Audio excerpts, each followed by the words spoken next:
Good evening, everyone. Welcome to the 38th edition of Coffee with Ashish. And today we have got a very special guest with us, Krishan Singh from TUI India. And before we get into conversation with him, as always, just going through the last 37 sessions we have had, and you would agree that we have covered the entire maturity evolution of the travel sector, cutting across different products, different portfolios. And more importantly, you would see that we've spoken to a lot of guests on our show who have talked about how travel is also becoming more like a one-stop shop, where there was a niche play a few years back where you used to do either air or hotel or experiences. And now with whether you call these super apps which are coming in, or even if you talk about large travel agents or TMCs, they're getting more and more into a portfolio based approach in which they're getting all the products, all the niche experiences under one umbrella. And I think that's something which over the last few decades we have seen a trend around consolidation happening. And if you look at the history of travel, barring few companies, I think nothing really comes close to the organization which Krishan represents, TUI.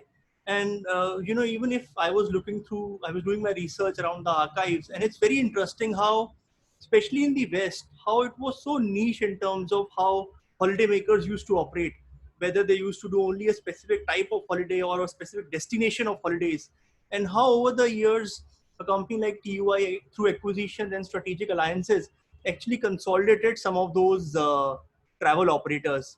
And I've got as always, small sort of posters to show you. And I was looking at some of these, and it's very, and of course, Thomson is something which TUI acquired over the years. But that's how it used to be, right? Back in the day, we're a specific beach holiday operator, or you're a winter holiday operator. And maybe on the side it's a bit of a funny cartoon where people want so much for so less, and all you can do now is possibly photoshop it and get a picture in that destination. That's what you can afford. But on a more serious note, I think it's fascinating to a large extent if you see what an organization like TUI has done over the last almost close to a century now. It's actually by many metrics world's leading or largest tourism travel and leisure organization itself. And TUI, and it was very interesting to know the full form, a Touristic Union International AG. They've got more than 1,600 travel agencies, online portals. They've got 5 airlines with over 150 aircrafts, more than 400 owned managed hotels, more than 60,000 plus contracted hotels, 17 cruise liners, inbound operations, and destination management operations across the globe. I mean, if you just look at the breadth of their operation, you would agree that TUI in many ways represents the pulse of the entire travel and leisure ecosystem around the world. And if you talk about in terms of customer experience, they cater to more than 27 million customers in over 180 regions. And TUI India, which is actually a subsidiary of TUI Global, has again followed the same model in India, where they have worked in both B2C, B2B. They work in hotels, flight, transfers, excursion. They are also one of the exclusive distributors for Rail Europe, which is a very popular product across the world. In terms of customers going to Switzerland specifically, this is something which TUI also pioneered. A lot of Europe-based destinations. We all familiarize ourselves with TUI as one of the leading European player in India. They also in India they cater to more than 28 plus thousand packs per year to Europe, and I think that says volumes about the business TUI does in India. And Krishan Singh, who is the CEO for TUI for the last 2.5 years or close to 3 years now, I mean, it's really amazing, and I'm sure we're going to learn a lot from this conversation because Christian has actually seen it all. If you see his biography, he's worked in all the leading travel companies from Cox and Kings to Thomas Cook to Cooney, and most recently he was also senior vice president for Yatra. So he's actually seen that evolution from brick and mortar travel operator business, global, getting into online, now getting into a multimodal mix of offline versus online hybrid.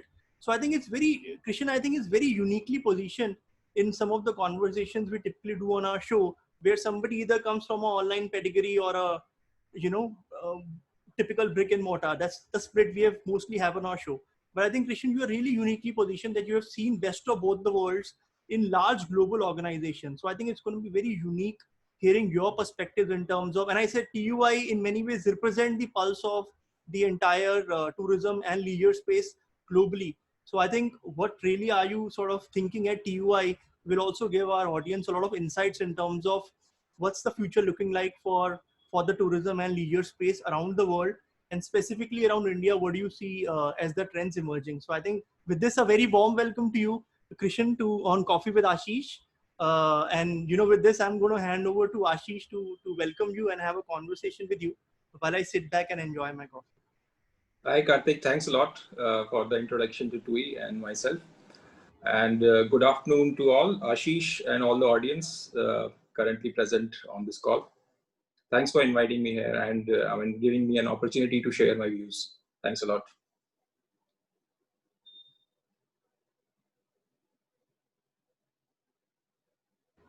Ashish, you're on mute.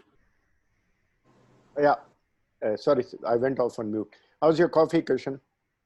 Coffee is good. Cheers. The first time I met you, you would recollect in 2006 or 7, your leg was on a huge cast, right? Yes. And Yes. it so happens now we're sitting at a time when the economy and the business seems to be in a cast, right?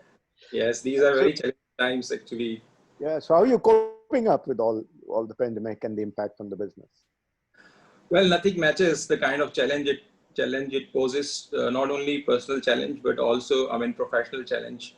So I would sum it up in a way that it is combination of all the challenges which travel industry has seen, all the humankind has seen in last 1 century. So it's combination of all the small wars, big wars, probably the subprime crisis, SARS, and all other economic crises put together in a single basket and thrown at us. Especially more specifically to the travel industry, because we were the first one to get hit, and it seems that the recovery rate is very, very slow right now. So Right. these are really, really unprecedented timings, and you have no way. There is no plan which can stand for let's say a month or two or a quarter. So you have to continuously adapt to the situation. Right, right. As they say, there is no playbook which will help you, guide you, and make you move forward. But having said that, what is next, and what's the plan for the future? Well, plan pretty much is, when the pandemic hit us, it took us by surprise, but being a global company, our Chinese operations were hit, were the first one to get hit by the disease, and we kind of knew what is coming up, what is going to land up at our doorsteps in a month or so. And our response to the pandemic actually started with sending the aid material to our Chinese colleagues, learning from them how they are coping up with the situation and what are the kind of exact challenges it poses to us. Right. Being in lockdown, being not able to move, and strategically, contingency planning has to be done for business continuity.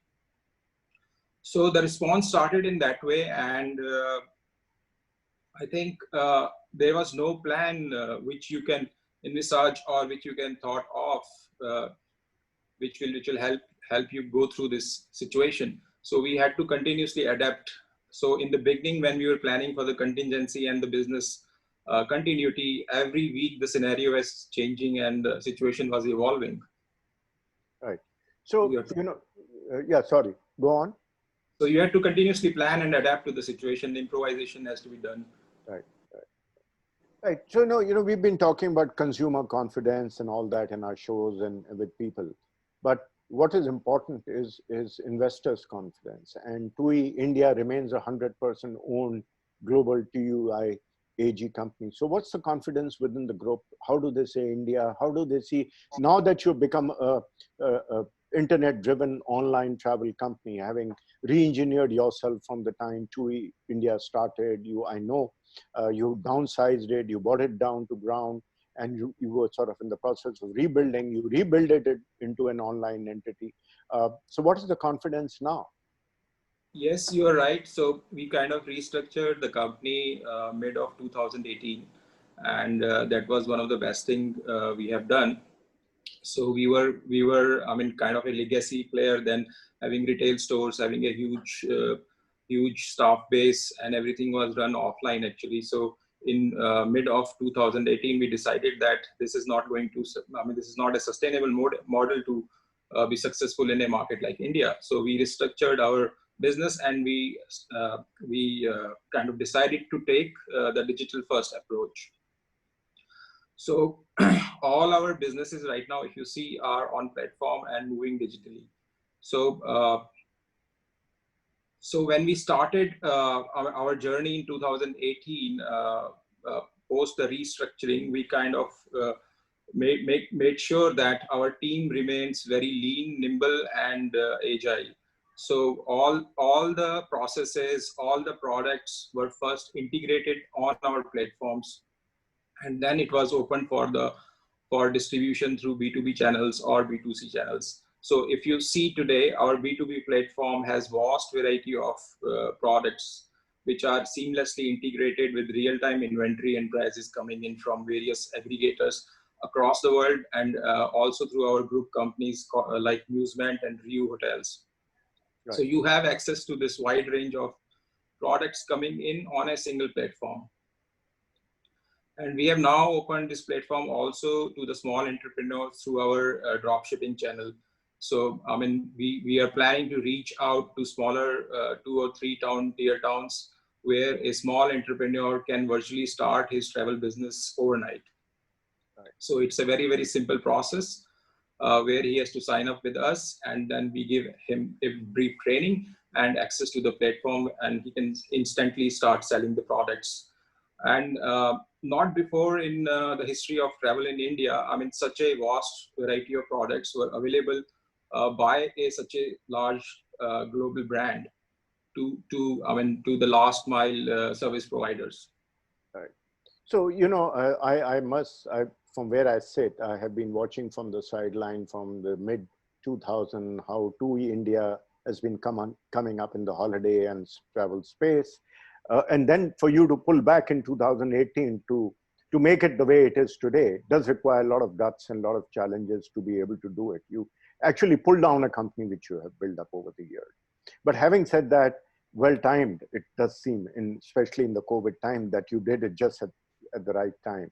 And I think with the internet penetration, the way it's expected to go, expected to move towards smaller towns, expected it to go vernacular, I think TUI India is uniquely positioned. Like you said, you have a nimble team and you have a nimble architecture moving to be able to take it. But what are the products and what's the kind of overview on the distribution model? Do you intend to get into the smaller tier 2, 3, 4, get into vernacular space? What's your distribution model going forward?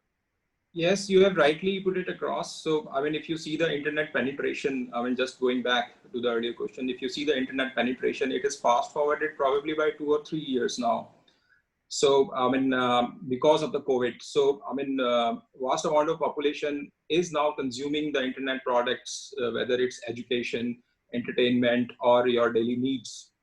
So, all of that is being fulfilled by e-commerce companies. So I mean, so having taken that, I mean, leap in terms of adapting to the internet and I mean, being consumers of the e-commerce companies, that that also means that smaller towns, two-tier towns, and even the smaller towns are participating in the consumer story of internet. So our plan remains very, very open in this space actually. So we are quite open in terms of going into the smaller towns, be I mean, a town very, very small beyond even tier 1 town and tier 2. And we will not shy away entering into the vernacular market also, because if you see Indian market is combination of various market under one roof. It's a very heterogeneous market. So if you go in south and if you go in north, the people's habit, people's need for travel are completely different. So you have to cater to a particular market by aligning your products and services to the needs of the consumers. And that's been the TUI philosophy always, that we put customer first in terms of servicing any products or fulfillment of that. Having said that, we have already launched our dropshipping model, which allows small entrepreneurs from these small towns to start selling immediately to the audience, to reach out to their respective customers, and at the same time to experience the superior service level TUI is known for. So the good part is, of course, whether it's your distributors or whether they're end consumers, the brand name doesn't need building up.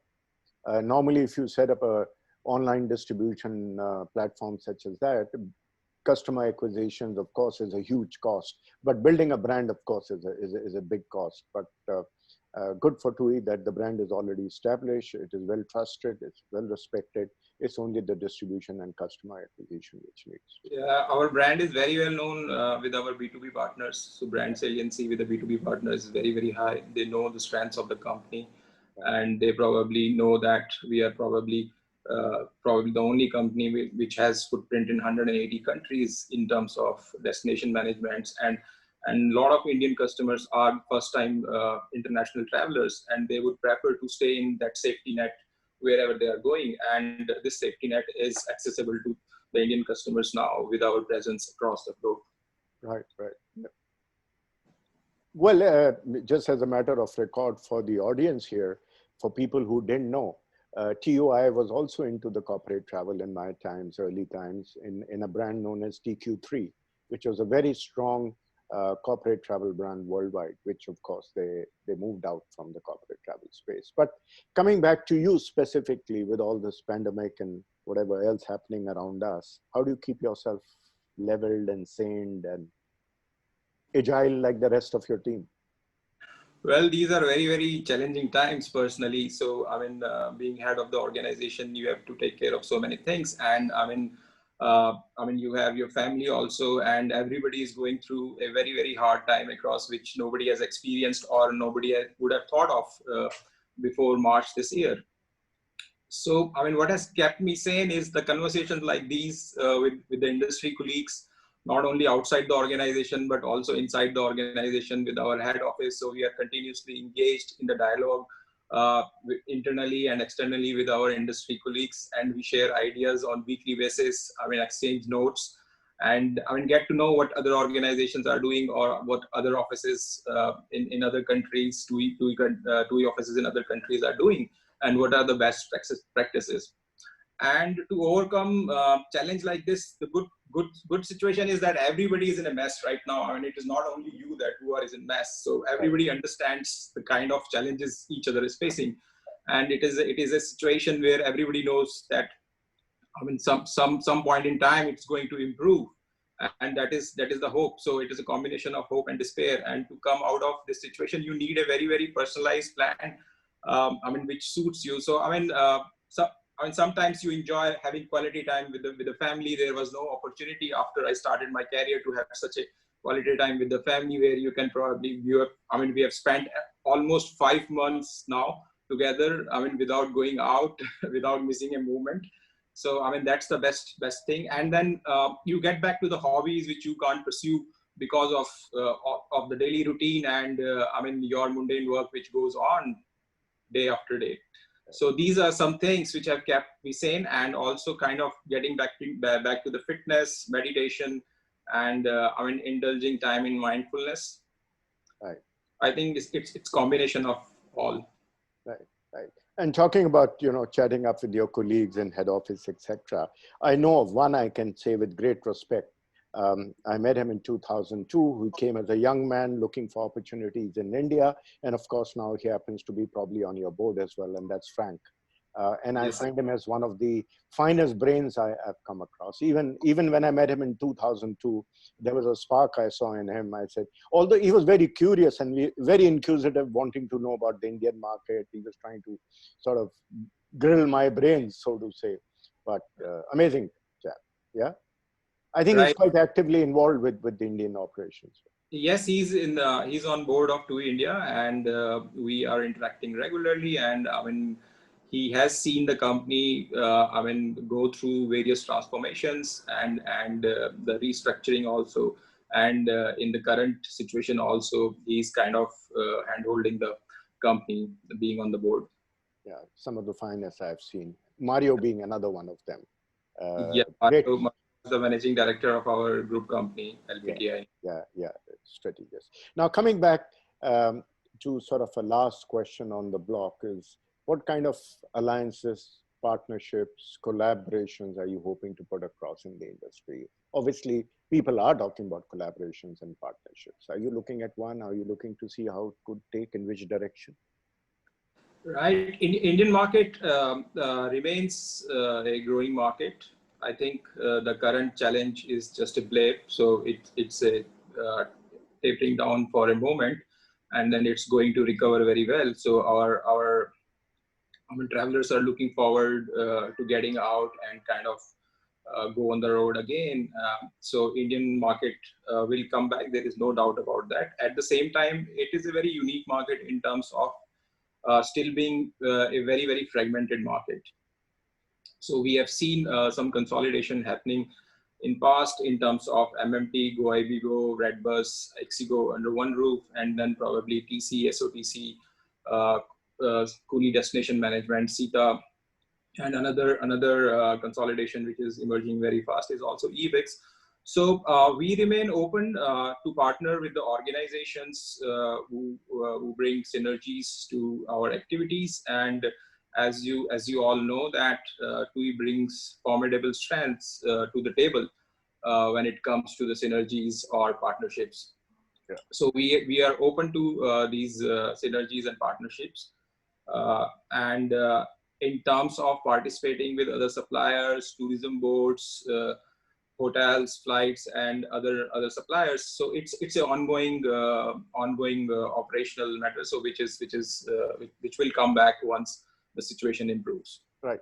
And with TUI being at the forefront of innovation, I hope you'll keep yourself open to collaborating with some innovative startups as well, because some of the travel technology startups who have come actually can plug in a lot of gaps of the industry. And I hope TUI will be open to putting them together as well.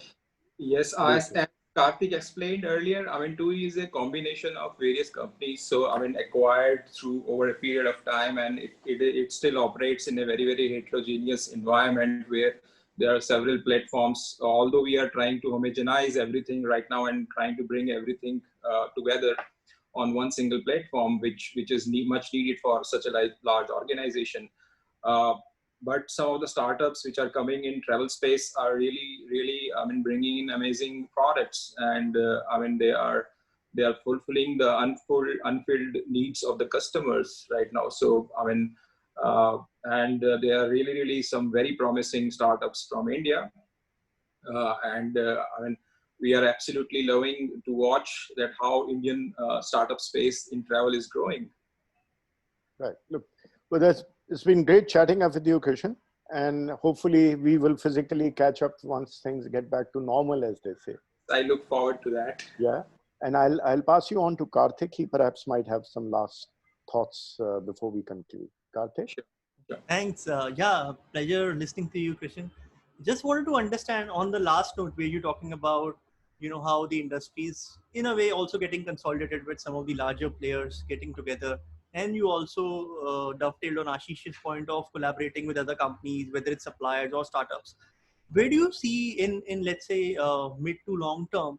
So do you see these clusters of large consolidated players just providing a platform and a distribution intermediary platform to other companies to hook onto them, or do you see again a sprout of a lot of niche focused players coming in and they maybe then get acquired by some of the larger players like you? So do you see that industry ultimately being dominated by 3-4 large players, and anybody who enters the industry needs to hook on to essentially one of these distribution platforms and engines? Or do you think there would remain a space for independent niche players as well in the mid to long term? I think what this pandemic teaches is also that there has to be a phase to travel, right? So because there were a lot of people who were stuck at various destinations. In fact, TUI has, repatriated more than 200,000 packs across the world, including from India. So there were special flights, repatriation flights, which were operated from Goa to mainland Europe to repatriate the stuck passengers. And we helped in pulling out passengers not only from TUI but other companies as well. So I think what this pandemic brings is that there has to be pace to the travel, and people who can continue serving in a very niche way will have a role to play in the growth of the industry.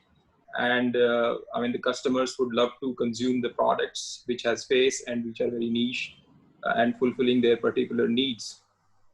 And at the same time, it also means that uh, the global companies like us who have presence across the globe and can help you get out of a particular situation, which will also have continuously have consumers coming into them because of the strength it has. Right. So do So you still feel that there would be space for niche players as well, but obviously they can always bolt on to large organized players like yourself? yes, exactly. Fair enough. So with this, we are at the end of this today's session. Thank you so much, Krishan, for joining with us and sharing your perspectives and insights with our audience. We will also, as always, share the key takeaways from this session shortly. So anybody who wants to get a summarized view of all the learnings from Krishan, we would share that with everyone on our social media page. Thanks, Ashish, as always, for hosting us. Thank you, everyone, for joining in, and we'll see Thanks. you on Thursday with our next show. Thanks again, Krishan. Thanks, everyone. Bye bye, Krishan. Thanks. Thank Take you. care.